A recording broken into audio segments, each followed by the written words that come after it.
In this video, I'm going to take you through how to mix hip-hop music. Hip-hop is a very different style of mixing compared with house and other electronic forms. There is no right or wrong way to do it.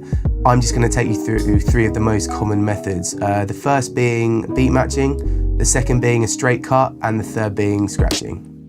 So we're going to look at the first method of mixing hip-hop music. This is going to be using a simple beat match, similar to mixing other forms of electronic music such as house. To do this, we're going to mix smoothly from the right-hand deck to the left-hand deck using our EQs and our crossfader. I'm also going to be listening to the left-hand deck in my headphones, so making sure that it's coming in on time.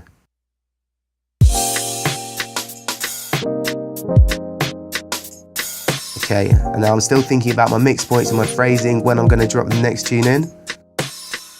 We can count it in almost. Queuing it up. I'm going to just cue it in my headphones and go 1, 2, 3, 4. Bringing the bass out just so it doesn't sound muddy together. Bringing the crossfader in.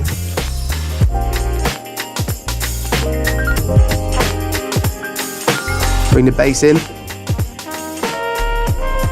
and then the smooth transition. In that demonstration, I mixed two tracks together using a beat match to create a simple blend. In the next demonstration, I'm going to mix two tracks together with a quick and fast cut. So both channel faders are set all the way up. I'm not going to use any EQ, I'm just going to use the crossfader to transition from the right deck over to the left deck with a quick cut. I'm also going to use a little scratch, which I'll cover after this, to bring the tune in.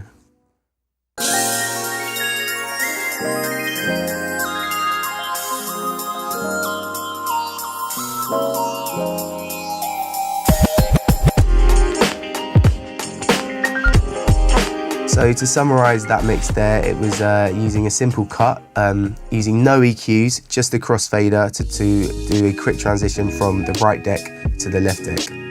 I also used a little baby scratch just to add a little bit of interest, which we'll take a look at now, along with some other scratches.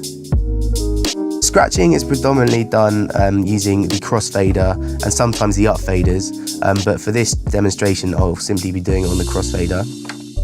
There's a few things you need to do before you can start in the Serato preferences, and that is you need to go into your mixer preferences and then you need to change the crossfader curve from slow or medium or wherever it is to the fastest it can possibly be, and that's with it all the way onto the right hand side.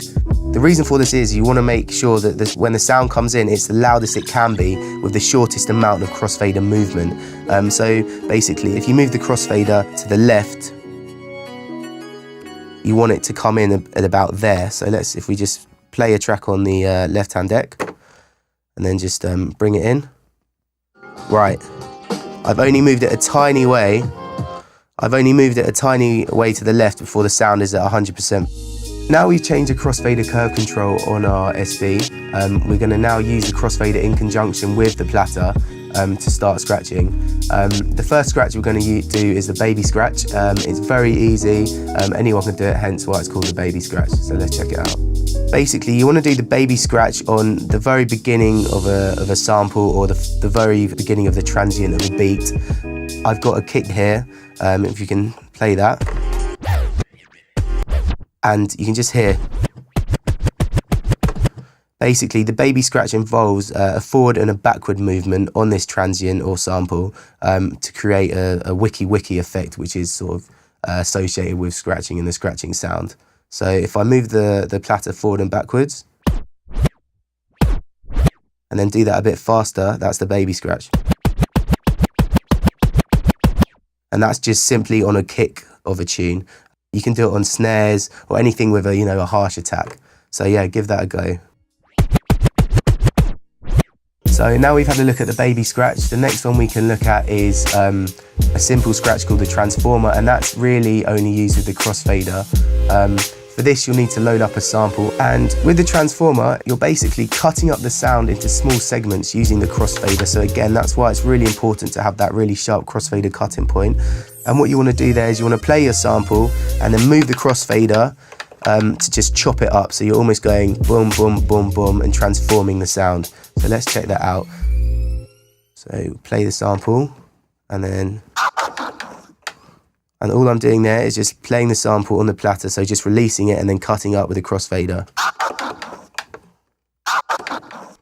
And then you can take it another step further and you can actually move the platter in conjunction with the crossfader and you can create some cool patterns and stuff. So let's try that.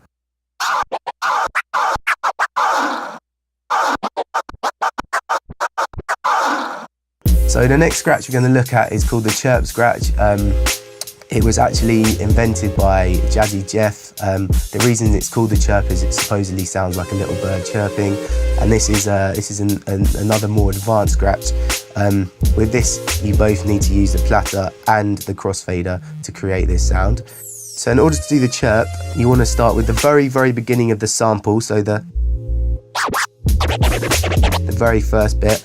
And you want to start with the crossfader open, and by open I mean you want to start it so the platter is playing out. You can hear the deck that you want to play. So the crossfader is actually on the central position. And then you want to move the platter forward, so you're getting the very first bit of the sound. And when you do that, you want to bring the crossfader over to the right, so you cut it out, so like this. Move the platter forward and just cut that sound. Like that, so you only get a tiny little bit of sound. And then once the platter's forward, you want to pull it back and then move the crossfader to the open position, so you're cutting it back in like that. And then if you move it forward again, I'm going to cut it out and then move it back. And then if you do that quicker and quicker and quicker, it sounds like a chirp. Let's try it.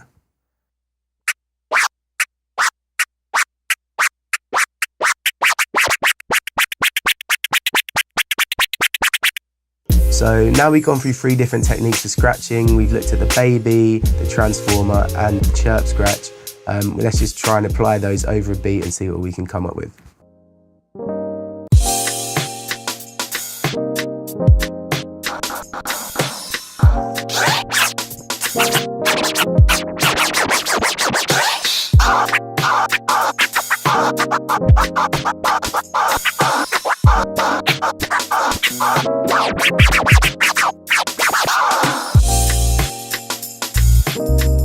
In this tutorial, we've covered 3 different techniques of how to mix hip-hop music together. We've covered scratching, we've covered cutting in one tune to the next, and we've also covered beat matching 2 tunes together. With scratching, the key thing is practice, and more practice. Hope you've enjoyed it.